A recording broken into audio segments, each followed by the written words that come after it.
fazê-lo conhecido. E eu tenho pretensão até de fazer um trabalho assim, para que ele se torne mais conhecido, porque um menino muito intelectual, um menino de uma grandeza espiritual enorme, né? De um valor imenso. É uma jogada que ele faz com as palavras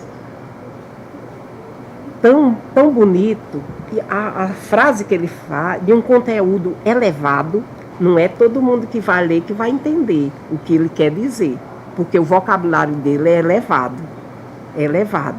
Eu leio, tenho um dicionário do lado para eu saber palavras desconhecidas, mas é de uma...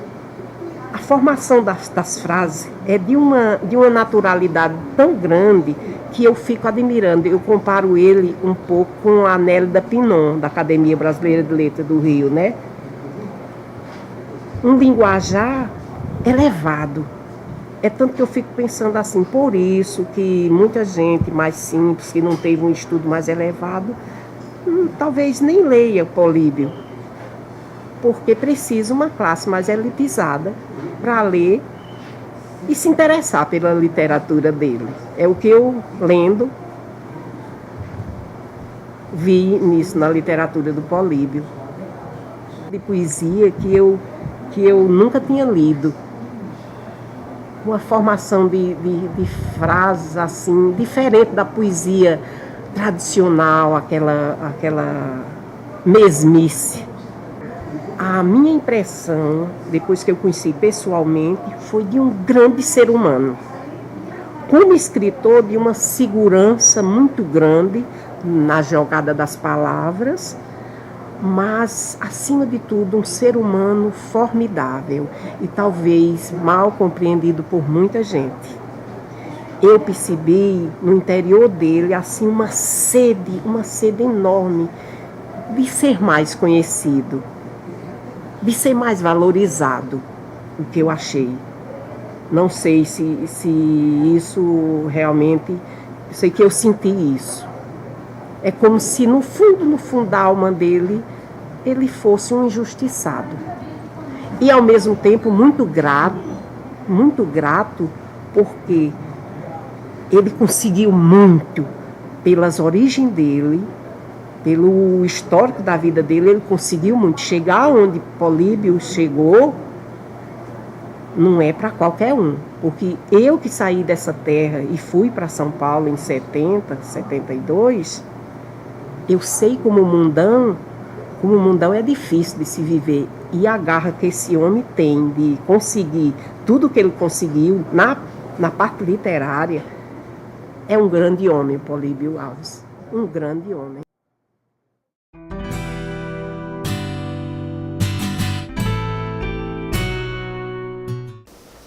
Eu chego em João Pessoa, em 80, e resolvido a lançar todos os meus livros aqui em João Pessoa.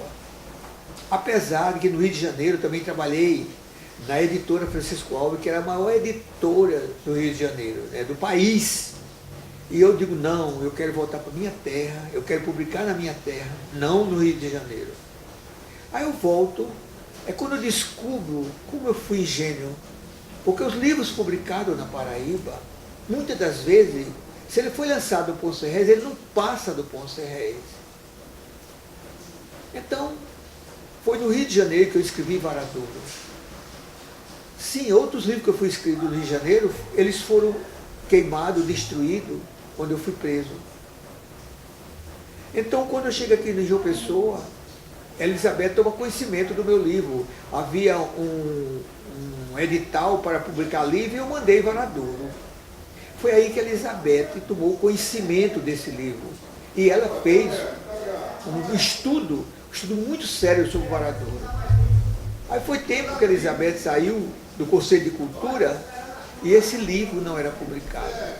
Sim, quando eu cheguei em João Pessoa, eu cheguei milionário. Quando eu digo milionário, porque eu cheguei com dinheiro, eu saí daqui de João Pessoa morando numa casa de palha. E eu volto com o diploma de nível superior, com emprego federal, concursado, e eu tinha um apartamento no Rio que eu vendi para fazer a casa da minha mãe. E chego aqui em João Pessoa, pego todo dia e emprego nessa casa para minha mãe, você vê que não era muita coisa, não era nem um palacete, mas era uma casa digna de se morar. Eu saí de uma pessoa morando numa casa de palha e volto para morar numa casa de telha, na praia, em Manaíra. Então o que me sobrou de todo esse dinheiro que eu trouxe foi dinheiro para comprar um telefone público, fixo, não um telefone fixo. Então eu esperei 5 anos para publicar Varadouro e esse livro não saía, não era publicado. Então eu cheguei, vendi esse meu telefone fixo e só deu para fazer o miolo. Eu era tão inocente que eu não entendia nada de publicação. Aí eu, pronto, mandei fazer o miolo. Cadê a capa? Não tinha mais dinheiro para fazer a capa. Aí um colega meu, hoje é falecido, entrou no Banco Itaú, eu fiz o empréstimo e ele avalizou. Então o Varadouro deve ser um livro, essa primeira edição do Varadouro deve ser um livro singular, porque ele tem a capa 88, e ele foi publicado, né, o miolo, a capa 89. Então é um livro que tem 2 datas. E eu botei com a letra bem grande, eu queria botar maior, edição do autor, porque João Pessoa fez isso comigo. Né, mas tudo bem. Aí foi aí que começou a grande amizade com a Elizabeth. Ela já estudava meu trabalho. E Varadouro, né, ela tinha noção. Jurandir Moura falava sobre mim, sobre o trabalho que eu estava fazendo. Então ela tomou conhecimento.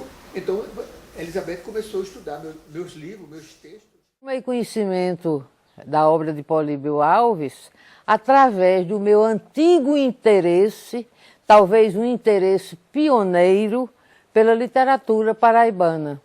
Então, ao eleger um repertório paraibano, numa espécie de pioneirismo, quando a academia, a universidade, considerava o território paraibano o celeiro de escritores menores, eu fui vanguardista e abri um leque de escritores menores e ali me deparei com Varadouro, que para mim é um poema épico que deve ser inserido em qualquer antologia nacional ou internacional, porque é um projeto estético e ao mesmo tempo histórico. Bem, O que Resta dos Mortos me despertou o interesse específico pela ficção paraibana, pelo caráter, pela dicção, vamos dizer, pelo sotaque socialista que existe no livro, onde o Políbio Alves sabe cruzar o discurso existencial com o discurso social numa verdadeira ode aos miseráveis. Uma ode à la Victor Hugo. Então, O que Resta dos Mortos foi um dos meus caminhos, porque eu trabalho com isso há muito tempo. Políbio não é um modismo para mim. Está na raiz dos meus estudos. E Varadouro me despertou para a canção épica, mas, sobretudo, para a valorização da cidade, que eu sou adepta de Michel Dessertor, que é um crítico francês que estuda só a cidade, a urbis, a polis. Então, como eu já era memorialista, que tem o projeto Memória de Campina Grande, descobri o manancial que é Varadouro, do ponto de vista memorialístico, do ponto de vista épico e do ponto de vista estético, que é o verdadeiramente literário. Tolstói já dizia, se queres ser universal, pintas primeiro tua província. Então Políbio está entre os pouquíssimos escritores que veem a cidade. Porque você tem que valorizar primeiro o seu canto, como diz Ecléa Bose. O nosso canto cheira, a nossa calçada tem o nosso odor, a nossa rua tem o nosso silêncio, tem a nossa lágrima. As calçadas, cada pedra das calçadas de uma cidade é um pedaço de nós mesmos e um pedaço do outro. Então, Políbio é uma referência. Toda a obra de Políbio, está aí o Alain Delon, que eu fiz uma leitura diagonal, como diria Júlia Cristevá, E tem todos esses discursos. É uma obra palimpséstica, como diria a própria Júlia Kristevá se o conhecesse. Eu não faço concessão crítica. Eu sou responsável pelo que digo e pelo que escrevo. Então eu prefiro fazer o silêncio a escrever algo que não posso comprovar mais adiante. E acabei com a história de que não existe escritor menor nem maior. Isso existem escritores bons e escritores ruins. Essa crítica de dizer poeta menor, como o próprio Políbio foi taxado pela Universidade Paraibana, é balela. Pura balela, é politiquice literária. Porque eu só posso dizer que um escritor é maior ou menor se eu conhecer todos os livros de todos os escritores do mundo. E ninguém, eu desafio quem o conheça. Ninguém, porque hoje a crítica é especializada.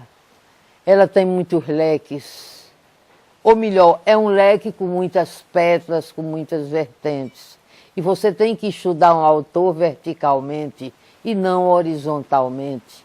Então você não pode emitir juízo crítico, você não pode ser um julgador. A crítica não é judicativa, a crítica é interpretativa, é hermenêutica. A gente tem que procurar o bom da escritura e não rotular autores. Políbio participa de um elenco de escritores que a crítica considera ecumênica.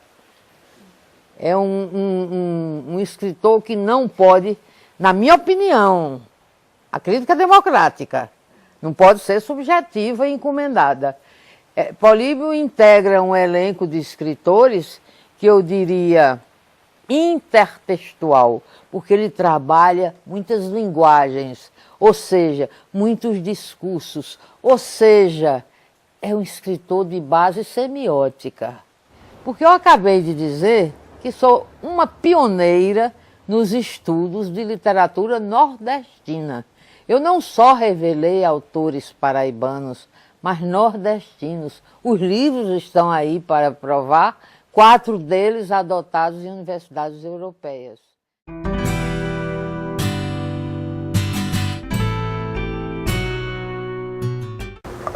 As pessoas costumam me perguntar como meu livro chegou na Casa das Américas ou em outros países. Aqui em João Pessoa, existe uma professora, doutora Elizabeth Marinheiro, que em suas andanças pelo mundo, ela leva o texto do escritor, ainda desconhecido da mídia, ainda muitas das vezes renegado, né, ignorado pela universidade. E foi numa dessas andanças que meu texto chegou na Casa das Américas. Um dia eu recebi uma comunicação solicitando que eu mandasse mais 10 livros para que houvesse um julgamento, né, para fazer parte do acervo cultural da Casa das Américas. Aí eu tentei mandar esses livros, mas antes eu fui em Campina Grande perguntar a Elizabeth, a Casa das Américas está me pedindo esses 10 livros para um julgamento lá, para fazer parte do acervo cultural da Casa das Américas. Ela disse, meu filho, vá correndo, pega um avião e vai levar esses livros. Aí contou, a Casa das Américas não é nenhum depósito de livros, são livros raros. Então eu tentei mandar esses livros, não conseguia. Porque os livros na época não chegavam em Cuba, porque era proibido chegar esses livros lá. Os livros eles mandavam para os Estados Unidos escolheriam se mandavam ou não. E teria que ser uma coisa certa.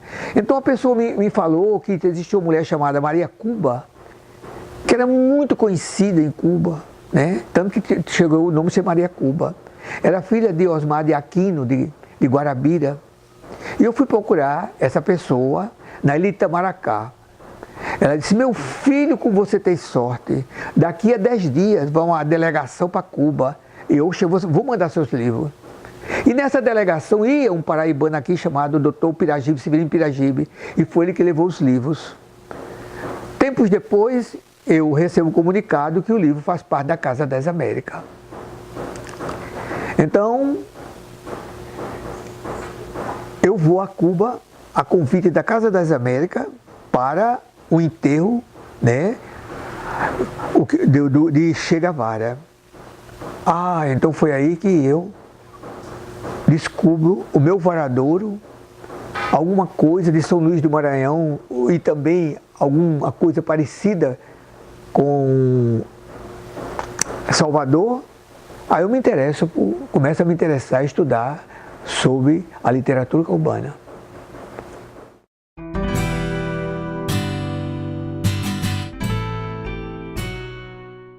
E todo mundo sabe que a minha paixão, as minhas raízes estão no varadouro. Não é de agora que eu estou na velhice, desde a infância. Eu conheci o varadouro quando eu tinha 6 anos. Então, se a minha paixão, a minha fascinação é o varadouro, eu encontrei um varadouro em Cuba, o meu varadouro em Cuba. Talvez por isso, e não, talvez não, por isso, eu sou apaixonado por Cuba. Eu me encantei por Cuba por causa do meu varadouro. A Havana Velha é um continente do meu varadouro. O meu varadouro é coisinha pequena. É uma vesga de Havana Vieja.